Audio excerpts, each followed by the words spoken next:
parti Agir pour les changements. Vous luttez aussi ensemble pour les changements de notre pays. Vous avez organisé la séance d'échange d'État, comme vous venez de le dire.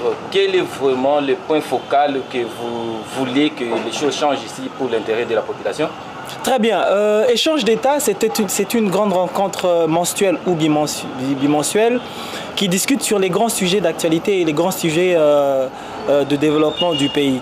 Pour l'édition de 2020, cette année, nous avons parlé des consultations nationales / union sacrée, qui serait une bonne conséquence idéalement.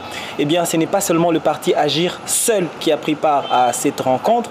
Et dans cette rencontre, il y avait le parti Agir pour le changement, mais également le regroupement politique MCU et Alliés, et ainsi que différents autres groupes sociopolitiques, et même le Cercle universel des ambassadeurs de la paix. Donc c'était en fait une rencontre qui a regroupé plusieurs forces afin de réfléchir ensemble autour de la thématique les consultations nationales et l'union sacrée. Quelle compréhension scientifique et républicaine, quel apport sur le plan de la stabilité, l'émergence et la paix.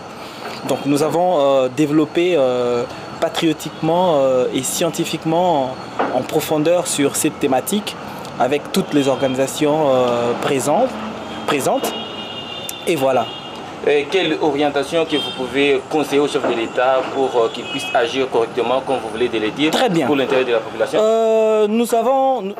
Premièrement, avant de continuer, nous affirmons haut et fort que nous soutenons à 100% l'initiative de consultation nationale devant aboutir à l'union sacrée. Nous nous appuyons à l'idée de voir réellement émerger sur le plan juridique et réel et même sur le plan factuel et pratique une union sacrée au niveau du Parlement premièrement et aussi au niveau du gouvernement et des institutions de manière à ce que le rythme politique dans l'action du gouvernement puisse changer. Donc nous soutenons le consultation, nous sommes pour le consultation et nous le soutenons. Nous soutenons les chefs de l'État et son initiative. Et nous sommes pour et favorables à l'initiative ou sinon à l'émergence de l'union sacrée. Cependant, nous attirons l'attention du chef de l'État par rapport à notre sentiment. Nous avons l'impression que la consultation nationale commence à prendre un rythme que nous n'apprécions pas. Il ne s'agit pas là de commencer une grande initiative comme celle-là et afin changer d'orientation parce que simplement quelques partenaires seraient prêts soit à sacrifier 2 ou 3 têtes de leurs partenaires et puis revenir sur l'ancienne procédure. Nous sommes pour le changement et le changement requiert en ce moment le courage de poser des actes, de prendre des décisions. Dans ces pays, nous avons la force de consensus. Nous connaissons la force du consensus. Si ce Congo est Congo aujourd'hui, un pays post-conflit qui essaye de tenir tête, c'est grâce aux différents consensus que nous avons connus. Nous avons connu le consensus du 1+4, nous avons connu le consensus de Kojo, c'est toujours autour des consensus que nous arrivons à trouver des solutions. Là maintenant, c'est un nouveau consensus qui est à portée de tout le monde. Le chef de l'État a tendu la main. Il faut absolument qu'on puisse se serrer la main et qu'on puisse prendre la décision courageuse de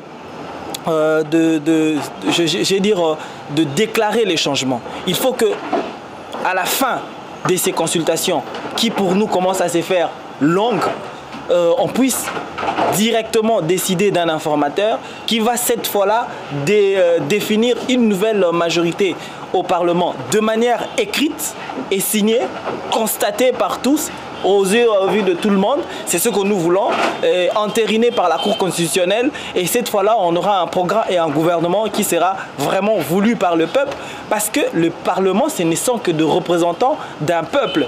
Et à travers les consultations, c'est ce peuple qui, une fois ces peuples avaient donné mandat à un groupe de gens, et cette fois-là, ces peuples-là est consulté directement pour dire, bon voilà, nous vous avons donné la voix, nous avons, accepté une constitution via un référendum, nous vous disons, prenez telle orientation maintenant parce que nous ne sommes pas d'accord avec ce qui se fait. » Donc, prendre tout un peuple prisonnier, nous ne sommes pas d'accord de ça.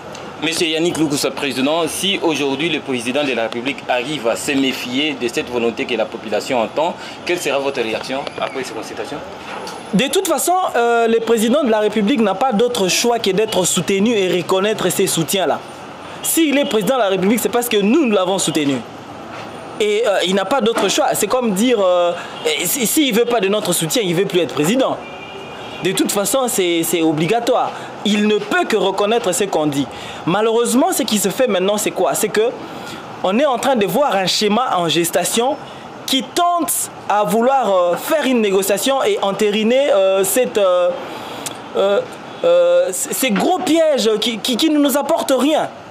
Nous ne sommes pas obligés parce qu'un monsieur avait travaillé 5, 10 ou 15 ans, que ça soit toujours lui. Tout le monde a démontré ses limites. Ces pays a quand même un grand potentiel en termes de ressources humaines, en termes de personnalités humaines, en termes de leadership et de compétences. Il y a un préalable que nous devons consolider.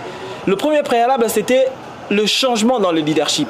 Chose qui a été faite depuis 2018, depuis les élections de 2018.